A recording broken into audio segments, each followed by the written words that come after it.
مشهور ټیک ټاکر سایکو ارباب پوسټمارټم رپورټ راغلی دی.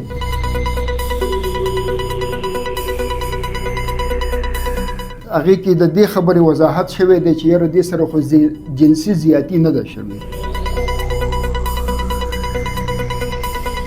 د ساه تکلیف ساه بالکل بند شي او د هغې نه بیا مرګ واقع شي.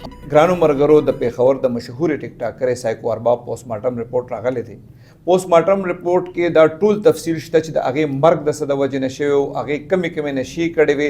دې حوالې سره موږ سره د ډسټرکټ هیډ کوارټر هسپتال چارسدې پرنسپل میډیکل افیسر ډاکټر احمد ګل مومن صاحب دی. اول خو زه د هغې ډېره شکریا ادا کوم چې هغې موږ خپل قیمتي ټایم راکو. دې نه به پوښتنه کوو چې د دې د پوسټمارټم رپورټ د تشریح موږ ته وکړي چې یاره د هغې مرګ څه وجې نه شوی دی او څونه نشي استعمال شوی دی. جی ډاکټر صاحب. ټولو نه مخکې خو قیصر خان صاحب ستاسو ډېره مننه. دې وخت کې چې کوم د ریپورټ زما مخې ته دی دا د خیبر میډیکل کالج د فارنزیک ډپارټمنټ ریپورټ دی. دې کې 3 سپیسیمنز معاینه کړی شوي دي چې په هغې کې د معدې نه مواد اخیستی شوي وي یعنې سټامیک کانټینټس. دې نه علاوه د هغې وینه معاینه شوې ده او دریم د هغې د پیشاب ټیسټ یا د تشو میتیازو چې کوم ټیسټ دی هغې نه سپیسیمن اخیستي دي. د دې د ریپورټ مطابق 3 واړو سپیسیمن کې یعنی وینه کې تشو میتیازو کې او په معده کې زهریله مواد موجود دي.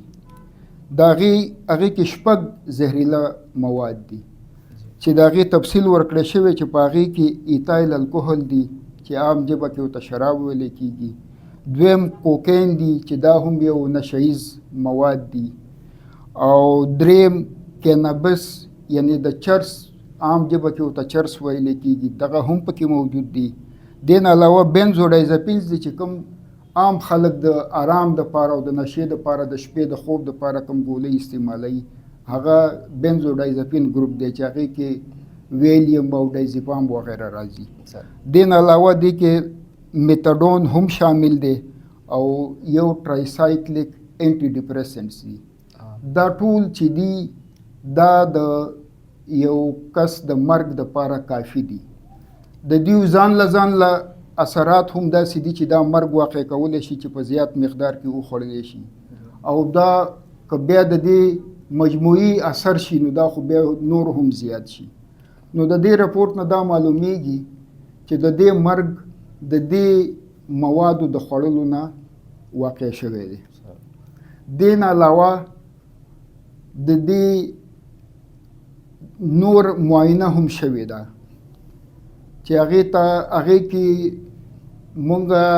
هغې کې د دې خبرې وضاحت شوی دی چې یاره دې سره خو جنسي زیاتي نه ده شوې. دا هغه رپورټ مطابق دې سره هیڅ قسم جنسي زیاتي نه ده شوې. د هغه رپورټ بالکل نیګیټیو دی. څنګه چې ډاکټر صاحب تاسو خبره وکړه که نه چې دا نشي ځان لموي یا یو ځای شي نو د دې د مرګ باعث جوړېدی شي. دې څنګه دا نشي خپلو کې د یو بل اثر زیاتی یا کمی یا دې خپلو کې وجنګېږي نو دا بیا ساه بنده شي که د دې خبره هم لږ وضاحت وکړئ. نو دا نشي چې کوم دي په ځان له حیثیت باندې هم دغه وي او بیا چې کله که د یو شي 50% اثر وي او دې سره دا نورې ملګري شي نو د هغې اثر دې ته موږ ساینرجسټک افیکټ ویو په د ډاکټرۍ په ژبه کې. نو دا د یو بل دغه زیاتوي اثر زیاتوي لکه 50 نه 80% ته یا 100% ته هغه رسېدی شي. کله چې د یو بل اثر زیاتی نو په بدن کې کم ځای متاثره کېږي چې مرګ وشي څه چلو شي؟ نو دې سره ریسپیریټري ارسټ هم کېږي، کارډیک ارسټ او ریسپیریټري ارسټ یعنې د ساه تکلیف ساه بالکل بند شي او د هغې نه بیا مرګ واقع شي. او دویم هارټ اټیک هم هارټ اټیک هم کېدی شي. مطلب د دې مین وجه چې کوم دغه شپږ نشي پدې کې راغلي دي. اسې خلکو لا مطلب دا خو د پوسټمارټم رپورټ خو تاسو ټولو خلکو ان شاء الله چې څونه خلک دی واورېدو هم کته عام چې کم خلک نشي کوي نن سبا تاسو ډاکټر یې د دې نه بچاو د پاره چې کم خلک اوس دی عادي دي او دا رپورټ یو کتو آی وی چې رمون دي نشي نه ووړو سبا کوي.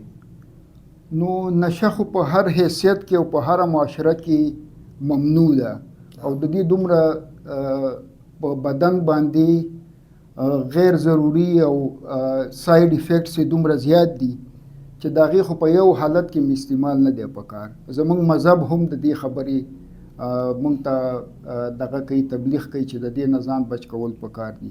هره نشه په اسلام کې حرامه ده. د دې وجه دا ده چې دا د انسان صحت دپاره نقصاني ده، مضر صحت دي.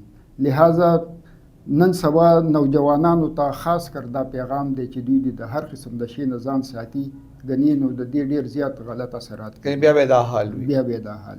ډاکټر صاحب کوم ډاکټر چې دا رپورټ جوړ کړ دی پوسټ مارټم، هغې په خپل کمنټس کې څه ویلي دي چې د سایکو ارباب مرګ د څه وجې نه شوی دی؟